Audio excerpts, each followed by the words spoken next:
page 95. Sorry, yeah, keep going. that's where he says it. You wanna take this one? On page 95, top of the page, there's this quote that I marked, which I think, again, he's correct about. Which means it may not be immediately intelligible to the reader, but it should be eventually accessible.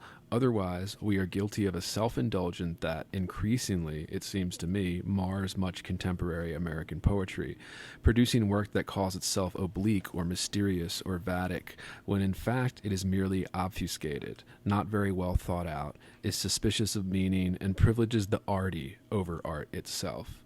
And when I read that, I was like, yes, he's absolutely correct. We've talked about this before, that the association can be useful, but like if you're going into this realm and then calling it mysterious, like when really it's just bad, like no, it's just poor craft. Like if you're going to like just make these kind of random associations and logical leaps, which again are all over contemporary poetry to the point of meaninglessness, you're not actually writing a poem, right? You're not making art. You're just like grafting on the subconscious mind that doesn't have any direction or anything to it. But yeah, I didn't know if you wanted to talk dangers of association. Yeah, I think. I think he said it. And it's something that we struggled with when we've read certain collections here. At least two that I can think of that we've read where we've struggled. And this is also often the thing that I think we get hung up on when we talk about poems. And I do mean when you and I are in conversation, like when we are sitting down to record and we have to actually talk about poems, it's the thing that hangs us up. Later in this section, sorry, what? It's that,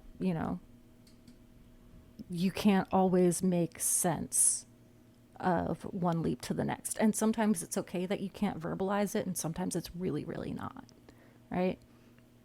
I hate to do this, but I think in the case of like someone like Heather Crissell, we really struggled to have any sense, right? To feel anchored in those associative moments.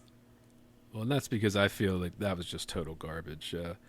But he goes on to in page 111 in the same essay here, but he said he's talking about an Ashbery poem he uses as an example here, but it is easy to see how Ashbery's well-thought-out project might be misunderstood and viewed as an excuse for other poets to write anything at all in the name of elevated spoof or wry commentary.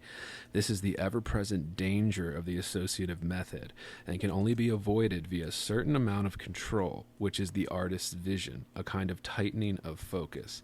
And this, I think, is exactly correct.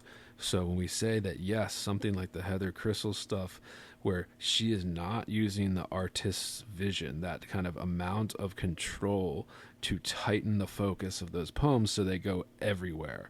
So without that tightening, that little bit of restriction in there, like you will not write a good poem if you're using the associative method. And I think that he's correct, like the dangers of association. And I think this was his most correct chapter so far. Of course, I don't know if he stands by any of this. He seems to get a little wishy-washy in interviews and things if you ask him about this stuff. Because he's, everybody's afraid of their own fucking authority.